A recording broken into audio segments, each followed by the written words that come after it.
The Invisible Lighthouse is a film that I made myself about my home in England, where a lighthouse that I've known since I was a boy is closing down. And I made a film about it, but I decided to make it into a live show where I am narrating the film and playing songs and instrumental score and even doing live Foley sound effects on stage in front of the audience with a screen behind. We needed to have a flexible system that would allow us to go straight in and not be at all dependent on either sound or lights from the venue itself.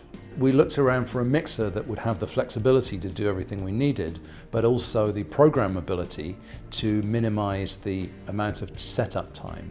The obvious choice was the Mackie DL1608, and the reason was that it gave us enough inputs and enough flexibility with the built-in sound effects and so on that we could cover all of the inputs that we needed to have on stage, and so that our front of house mixer could be anywhere in the house. For most of the show I'm narrating the film, just a spoken voice, but then I break into song. And when I break into song, there need to be effects on my vocal, compression, limiting, sometimes a repeat or a reverb effect. We found the onboard sound effects on the Mackie DL1608 to be very effective for this.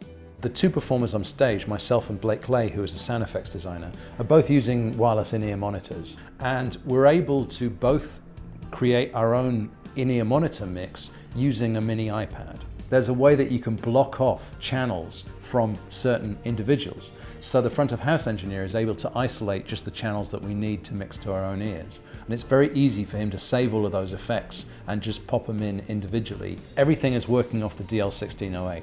If we were using a conventional sound mixer for this show, it would add at least an hour, maybe 2 hours even, to the setup in each venue that we're going to.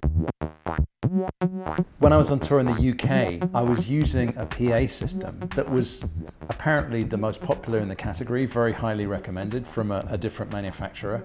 And I bought them, and frankly, I was very disappointed with the sound. It was supposed to be full range, but it was a very colored sound. It wasn't as transparent as I needed the system to be. When I came to North America, I talked to Mackie about this, and they said, well, you should check out our new SRM speaker system.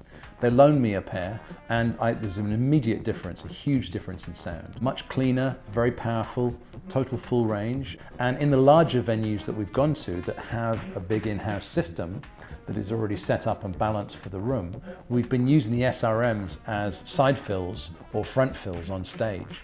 And they work great for that point of view as well.